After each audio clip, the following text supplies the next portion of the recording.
Sobat Satwa, kembali lagi di podcast Obrolan Satwa. Podcast Obrolan Satwa kali ini bakal menarik banget sih karena kita udah kedatangan tamu spesial, yaitu Fahri. Perkenalkan semua, halo, namaku Fahri Jafran. Kalian bisa panggil aku Fahri. Kali ini aku akan membimbing kalian dan memberitahu seputar wawasan domba. Oke, jadi kita bakal bahas tentang domba ya ini, fakta-fakta unik tentang domba. Oke, dari sekian banyaknya hewan, kenapa kamu pilihnya domba gitu? Menurutku, domba itu hewan yang sangat lucu. Mereka adalah hewan yang serba bisa juga.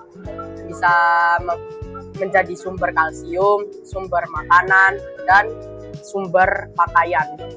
Kita lihat-lihat kan domba itu biasanya digunakan sebagai hewan ternak gitu ya. Menurutmu mengapa domba digunakan sebagai hewan ternak? Jadi menurutku domba itu adalah hewan yang gampang sekali untuk dirawat. Terutama biayanya juga memerlukan yang cukup banyak gitulah. Nah, mereka juga tidak perlu tempat yang luas banget gitu. Nah, makanannya juga gampang sekali untuk dicari. Oke. Katamu tadi makanannya juga gampang dicari ya? By the way, makanan utama domba itu apa sih? Makanan utama domba itu adalah rumput atau tanaman daunan lain-lainnya. Akan tetapi, domba juga bisa memakan jerami juga loh. Oh, jadi domba itu makanannya simpel ya? Bisa makan rumput, makan dedaunan, makan jerami juga bisa. Ya. Oke. Domba itu habitatnya yang aman itu gimana sih? Oke, menurutku itu ya, domba itu suka sekali untuk hidup di padang rumput atau juga bisa hidup di tempat peternakan. Oke. Domba itu kan biasanya hidupnya itu bersama ya, bersama koloninya, kelompok. Dan jarang juga kita lihat kalau domba itu sendiri gitu kan. Kenapa sih kok domba itu hidupnya berkelompok? Kenapa nggak hidup sendiri? Oke, jadi setelah aku research di internet, menurutku ya domba itu hidup berkoloni karena bisa mengingatkan satu sama lain. Kawanan mereka juga bisa membantu domba-domba lainnya untuk melawan atau melindungi domba-domba lainnya terhadap predator tersebut.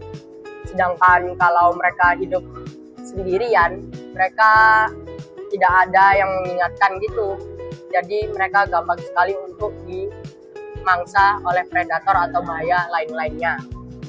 Oke, kita ganti topik dulu nih. Domba itu kan nggak cuma ada di Indonesia ya, ada di berbagai negara. Di dunia itu pasti ada banyak sekali spesies domba. Kira-kira ada berapa spesies domba yang ada di dunia ini? Nah, aku setelah research di internet, di dunia ini ada 200 spesies lebih domba di dunia ya. Di antaranya itu domba Texel, domba Garut, domba Merino, domba Suffolk. Oke, kan banyak nih spesies domba dari berbagai negara. Jadi, apakah ada perbedaan fisik dari setiap spesies domba dan spesies lainnya? Oke, aku akan compare domba Texel dengan domba Garut ya. Oke. Jadi, perbedaannya itu domba Garut memiliki tanduk yang meruncing ke depan tapi melengkung dulu ke belakang ya. Jadi ke depan gini, kayak taring gajah gitu. Nah, sedangkan domba Texel itu memiliki tubuh yang lebih kecil dan tidak memiliki tanduk. Domba itu kan termasuk makhluk hidup. Apakah domba itu memiliki emosi atau perasaan seperti makhluk hidup lainnya atau seperti manusia? Ya, Jadi domba itu memiliki perasaan atau apa tadi katanya memiliki emosi yang sama seperti manusia. Jadi domba itu memiliki emosi yang sama seperti manusia. Mereka bisa merasakan kesepian, merasakan marah, lalu bisa merasa kesedihan.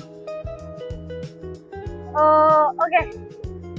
Mungkin sekian aja nih yang bisa kita bahas tentang domba ya. Mungkin lain kali kita bisa bahas tentang hewan lain. Ya, Oke, cukup sekian aja podcast obrolan satu kali ini. Dadah sobat dadah satwa. semua.